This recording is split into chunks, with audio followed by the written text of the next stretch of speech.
दोस्तों उबर की secret documents की एक पूरी की पूरी कलेक्शन लीक हुई है जो कि द गार्डियन न्यूज़पेपर के पास में है, जो कि उन्होंने रिवील करी है, जिसमें बहुत सारी बातें मालूम चली हैं उबर के बारे में कि उबर पहले एक ब्लॉकिंग सॉफ्टवेयर भी यूज़ करता था जिसको वो किल स्विच भी कहता था। इसके अंदर होता क्या था, जब भी कोई मामला हो जाता था, जैसे कि 2014 में उबर के ही ड्राइवर ने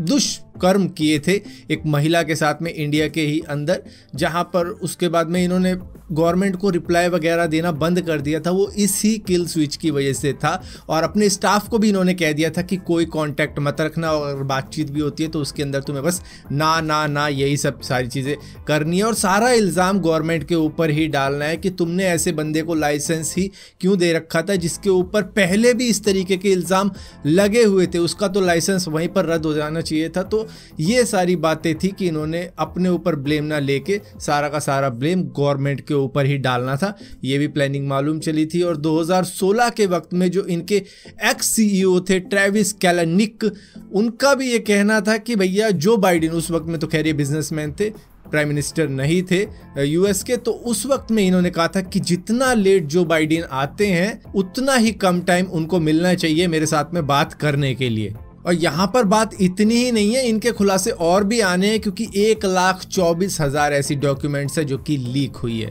दोस्तों जैसा कि नासा ने बताया था कि James Webb telescope deep space के लिए ही तैयार किया गया ताकि और भी ज्यादा डीप इमेजेस कैप्चर की जा सके, और फाइनली वो रिवील कर दी गई है जो बाइडेन द्वारा, जो कि अभी सिंगल ही है लेकिन आने वाले वक्त में और भी रिवील करने वाले हैं। इसमें से कई सारी गैलेक्सीज ऐसी भी हैं जो कि 13 बिलियन ईयर्स ओल्ड हैं और इस तरीके की और भी इमेजेस आने वाली हैं और अब तक की डीपेस्ट स्पेस इमेज है। दोस्तों चाइना इतनी ज्यादा तरक्की के रास्ते पे निकल चुका है कि आप भी हैरान हो जाओगे कि वो स्पेस टूरिज्म के ऊपर भी अब काम करना शुरू कर चुका है। इस तरीके के रॉकेट वो डेवलप कर रहा है जो कि स्पेस टूरिज्म करवा पाएंगे और इसी के साथ साथ ये अपने टियांगोंग स्पेस स्टेशन को भी टूरिज्म के लिए ओपन करेंगे। अभी तो फिलहाल के लिए इनके कुछ और मॉड्यूल जाने वाले हैं आने वाले कुछ सालों के अंदर। जब ये पूरा तैयार हो जाएगा तो ये स्पेस टूरिज्म भी वहाँ पर करवाएंगे और इनका स्पेस टूरिज्म यूएस के मुकाबले में काफ़ी ज़्यादा सस्ता होगा, ऐसा भी इन्होंने कह रखा है। और इसी के साथ साथ चाइना की पहली सोलर पावर्ड कार भी तैयार हो चुकी है जो कि फुल्ली ऑटोनोमस है,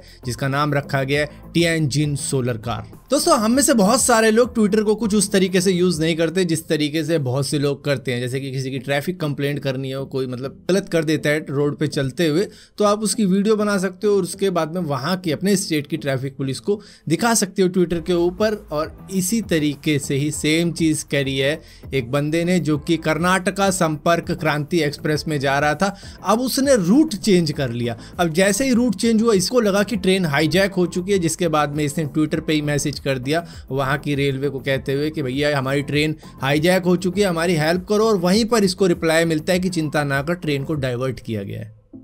पहुंचेगा वहीं जहां भेजना है तुझे।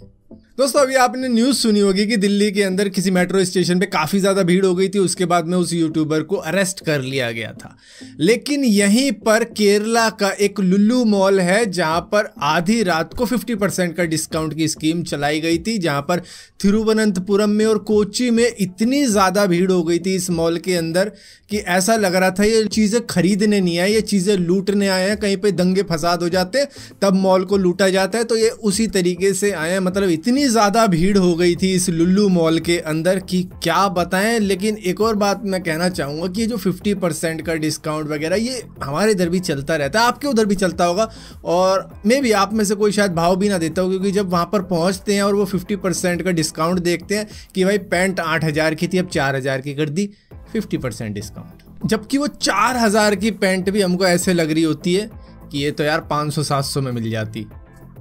वो भी ज़्यादा बोल दी मैंने। और इसी के साथ साथ आपको याद होगा केरला के अंदर जब सनी लियोनी आई थी तो भाई वो स्टेज फाड़ फाड़ के लोग देख रहे थे और भीड़ का तो आपको अंदाजा ही होगा। दोस्तों यूएस के नॉर्थ कैरोलिना के अंदर एक अजीब सा इंसिडेंट सामने आया जहां पर एक प्लेन को हाईवे पे लैंड कराया गया है क्योंकि उसका इंजन फेल हो गया था और इस इमरजेंसी लैंडिंग के अंदर ट्रैफिक कम था हाईवे के ऊपर, जिस वजह से इसी को चुना गया। वरना कहीं और लैंड होते तो शायद ना वो चलाने वाली पायलट बचती, वो लेडीज थी और वो अपने फादर इन लॉ के साथ में उड़ा रही थी, ना वो बचता। इस पूरे इंसिडेंट को इन्होंने अपने कॉकपिट में लगे कैमरे से कैप्चर किया था, जहां पर किसी तरीके से ट्रैफिक से और पावर लाइन से बचते हुए इन्होंने हाईवे पे लैंड करवा दिया था, और वो भी उस हाईवे पे जो कि थोड़ा सा कर्व हो रहा था जिस जगह पे लैंड हुआ। दोस्तों अब बाइकर्स एक अलग लेवल पर जा चुके हैं, जहां पर आपने देखा होगा कि वो फोन पर बात करते करते भी बाइक चला लेते हैं, स्कूटी चला लेते हैं। स्कूटी तो नॉर्मल होती है, उसमें रेस ही देना होता है, लेकिन बाइक में क्या है, क्लच वगैरह का भी सिस्टम होता है। लेकिन चलो फोन तो बहुत ही अब नॉर्मल सी बात हो गई, लेकिन बेंगलुरु का एक बंदा डायरेक्ट लैपटॉप चलाता है बाइक चलाते हुए, और ये बहुत ही अजीब सा सीन है बेंगलुरु के अंदर, जहाँ पर इसकी कंप्लेंट भी